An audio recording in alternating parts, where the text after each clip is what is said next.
bersama-sama merapatkan rasa kesyukuran kita kepada Allah Subhanahu wa Ta'ala kerana masih lagi memberikan kita kesempatan, masih lagi memberikan kita nikmat yang berpanjangan, masih lagi memberikan usia yang semakin bertambah.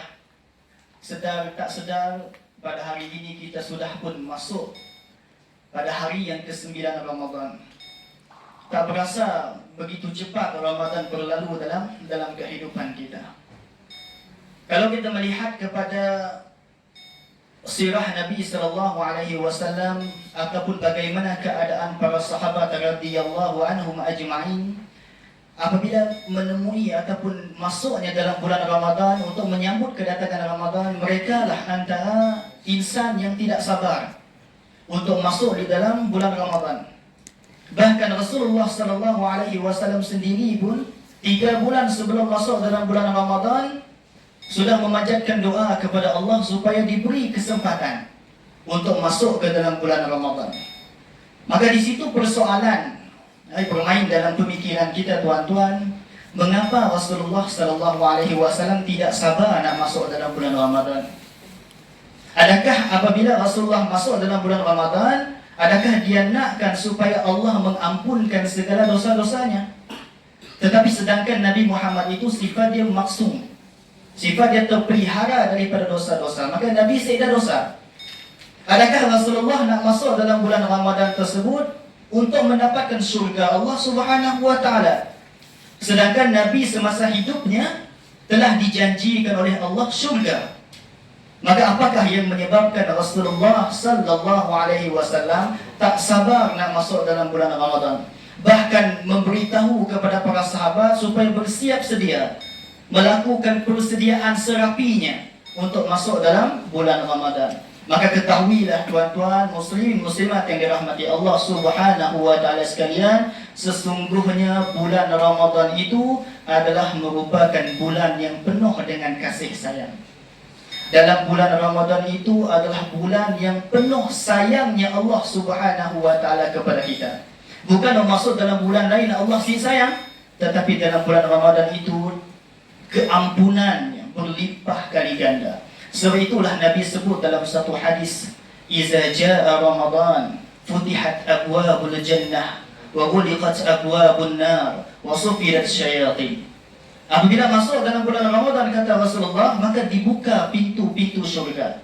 Maka di sini bermaksud kalaulah Allah membuka pintu-pintu syurga, maksudnya apabila kita datang dalam bulan Ramadan tersebut dengan membawa dosa yang terlalu banyak, kalaulah kita berpuasa dengan penuh pengharapan dan keimanan, maka Allah akan menjanjikan surga kepada kita. Wa ghuliqat abwabun nar, ditutup pintu-pintu neraka. Banyak ni dosa kita dengan Allah. Walaupun menggulung dosa kita seperti pasir di lautan sekalipun, kalau minta ampun dengan Allah, lebih-lebih lagi berada dalam bulan Ramadan, penuh keimanan, penuh pengharapan, maka Allah mengampunkan dosa seolah-olahnya tadi seperti bayi yang baru dilahirkan, bersih daripada dosa.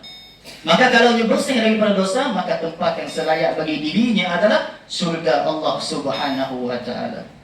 Maka di dalam bulan Ramadan ini, kalau kita mempertingkatkan amal dan keimanan kita, dalam hadis lain Nabi sebut, "Man qama Ramadana imanan wa ihtisaban, ghufira lahu ma taqaddama min dzambih." Sekiranya kamu mendirikan Ramadan ataupun berpuasa dalam bulan Ramadan penuh dengan keimanan dan pengharapan, maka diampunkan segala dosa-dosa oleh Allah Subhanahu wa Ta'ala.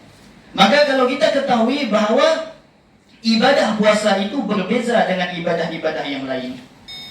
Kalau kita tengok kepada ibadah-ibadah yang lain, semuanya sudah ditetapkan bilangan pahala oleh Allah Subhanahu wa Ta'ala. Misalnya kalau kita salat, maka ada pahala-pahala tertentu yang sudah disediakan oleh Allah. Kalau dilakukan secara berjemaah, lebih lagi 27 kali ganda pahala diberikan oleh Allah. Kalau ibadah sedekah, sudah ditetapkan berapa jumlah pahalanya. Kalau ibadah zakat, sudah ditetapkan berapa jumlah pahalanya. Tetapi puasa, Allah tidak memberitahu berapa pahala puasa kepada umat Nabi sallallahu alaihi wasallam. Bahkan Nabi sebut dalam satu hadis, "Kullun amalin adamillah illa saum fa innahu li wa ana ajzi bih. Hadis kursi. Nabi kata apa? Sesungguhnya setiap amalan anak Adam itu adalah untuk dirinya, illa saum, kecuali puasa. Sesungguhnya puasa itu untuk Allah, dan Allah lah yang akan mengganjari ibadah puasa tersebut. Maka puasa atau tuan-tuan berbeza dengan ibadah-ibadah yang lain. Antaranya kalau contoh, kalau solat, orang lain boleh tengok kita solat, orang lain boleh tengok kita sujud, orang lain boleh tengok kita berdoa. Kalau kita bersedekah, orang lain boleh tengok kita bersedekah. Kalau kita berzakat, orang lain boleh tengok kita berzakat. Tetapi kalau kita berpuasa, macam ni orang nak tahu kita berpuasa? Mungkin tengah hari tadi dah makan macam-macam, petang pergi bazar, padahal diri puasa. Tetapi puasa itu hanyalah untuk Allah Subhanahu wa Ta'ala, dan Allah yang akan mengganjarikan puasa tersebut. Maka tuan-tuan muslim-muslimat yang dirahmati Allah, kalaulah kita tahu bahawa ibadah puasa tersebut untuk Allah dan Allah yang memberikan ganjarannya, maka semestinya ganjaran pahala itu lebih besar daripada ibadah-ibadah yang lain. Dekat dunia kita sih boleh nampak berapa banyak pahala Allah beri, berapa banyak dosa kita yang telah kita kumpul, kita sih nampak. Tetapi kelak apabila kita berada di akhirat Allah Subhanahu wa Ta'ala, apabila kita berdiri di mahsyar Allah Subhanahu wa Ta'ala, di sia barulah kita diperlihatkan banyak ni dosa kita, banyak ni pahala kita. Yang pada ketika itu apabila kita berada di mahsyar Allah Subhanahu wa Ta'ala, dosa dan pahala itu Allah zahirkan. Maksudnya kita boleh nampak. Macam kita tengok apa yang berada di hadapan kita sekarang tu, macam ya Allah tunjukkan dosa dan pahalanya. Ada manusia yang apabila melihat dosanya ada yang setinggi gunung. Ada manusia yang melihat pahalanya setinggi rumah, setinggi istana. Dan bagi-bagi manusia yang dosanya banyak dibekalkan di hadapan Allah, nyalah manusia yang paling rugi. Nyalah manusia yang paling menyesal. Ketahuilah bahawa kehidupan di mahsyar itu satu benda yang nyata. Kita akan dibangkitkan oleh Allah di mahsyar dalam keadaan bagaimana amalan kita dekat dunia. Kalau kita tu orang yang taat, maka dekat mahsyar kita orang yang paling selamat. Sehingga akan apabila berada di mahsyar, ada di kalangan manusia yang si berani nak mendongakkan kepalanya, nak melihat Allah, si berani. Takut dengan Allah Subhanahu wa Ta'ala. Allah sebut dalam Al-Quran, walau tara izil mujrimuna nakisu ru'usihim inda rabbihim rabbana absarna wa sami'na farji'na na'mal salihan inna muqinun. Ya Allah, sesungguhnya kami kini itu baru tahu, baru dengar, baru naga, baru melihat. Kembalikan, farji'na, kembalikan kami ke dunia ya Allah. Untuk apa kata Allah? Supaya kami dapat melakukan solat 2 rakaat, supaya ada bekalan kami untuk masuk ke syurga-Mu ya Allah. Inna muqinun, kini tu barulah kami orang yakin. Keadaan manusia di masa yang amat rugi. Bahkan Rasulullah banyak menjelaskan hadis-hadis bagaimana keadaan manusia apabila berada di mahsyar, yang pada masa itu tuan-tuan, semua makhluk akan berkumpul di mahsyar. Tidak akan seeda satu baki pun yang tertinggal. Coba bayangkan kita tu tahun 2023. Berapa ramai manusia di muka bumi sekarang ini, maka semua ini akan dikumpulkan di hadapan Allah Subhanahu wa Ta'ala. Bukan zaman kita aja, daripada zaman Nabi Adam AS dikumpulkan di mahsyar. Betapa padatnya keadaan pada mahsyar tersebut.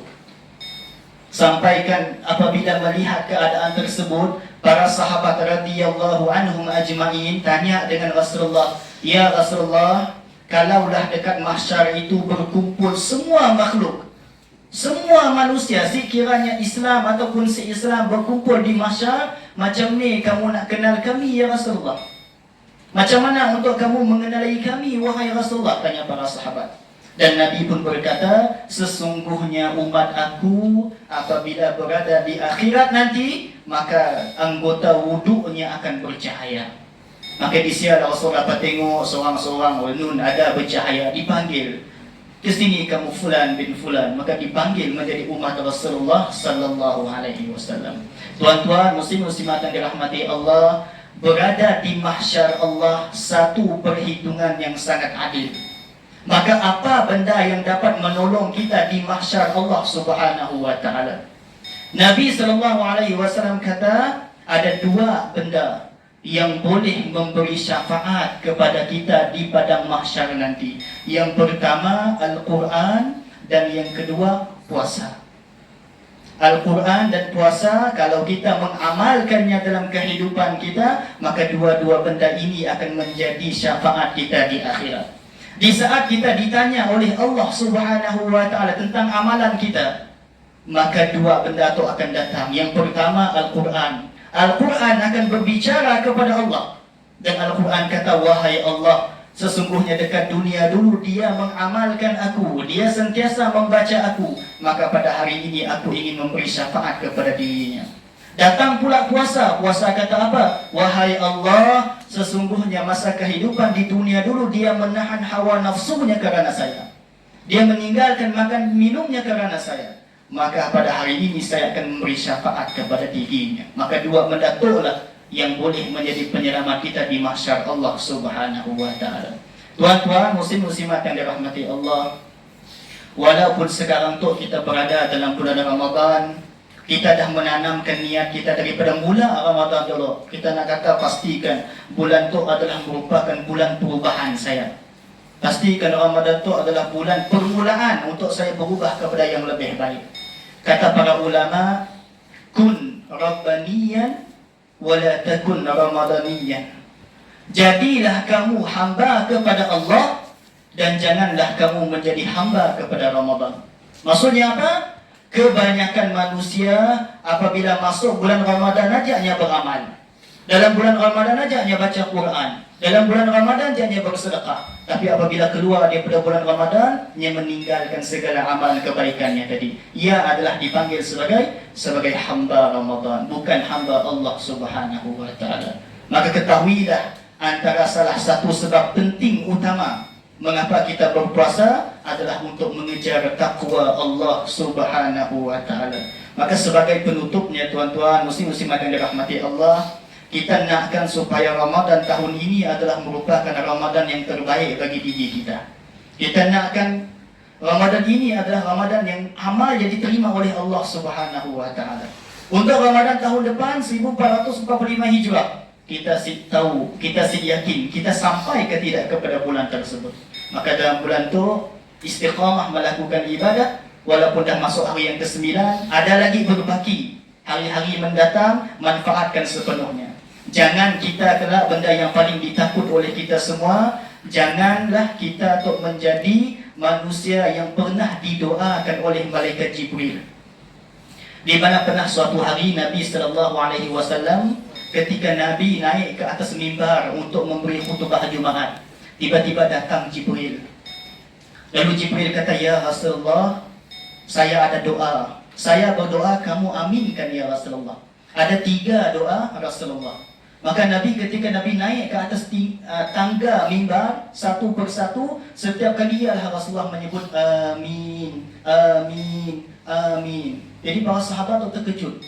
Apa yang diaminkan oleh Rasulullah? Maka Rasulullah pun bercerita, antara salah satunya doa malaikat Jibril adalah, ya Rasulullah, sesungguhnya rugi dan malang bagi manusia yang apabila berada di dalam bulan Ramadan tetapi dosanya tidak diampunkan oleh Allah Subhanahu wa taala. Maka manusia ini, kata malaikat Jibril, dia tidak akan mendapat rahmat Allah dan dia akan dimasukkan ke dalam neraka Allah. Diaminkan oleh Rasulullah sallallahu alaihi wasallam. Maka dia memberikan keimanan kita untuk bertambah, menambahkan keimanan kita, melakukan perubahan di dalam bulan Ramadan. Mudah-mudahan Ramadan ini merupakan Ramadan yang terbaik bagi diri kita. Mudah-mudahan Allah terima segala amal kita dan kita sampai sehingga ke penghujungnya, akhirnya kita menjadi manusia yang bertakwa. Sekadar itu sahaja perkongsian pada pagi ini.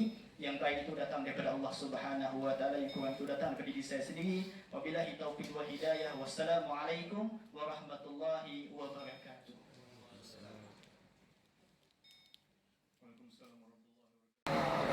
Yang kedua Ramadan pada pagi ini, kerana timbalan, kerana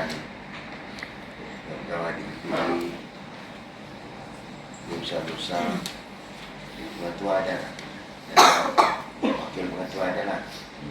Wakil pengatua dan semua beriktisas semua yang hadir bersama kita pada pagi ini. Alhamdulillah. Terima kasih kerana sudi hadir, dapat hadir, dan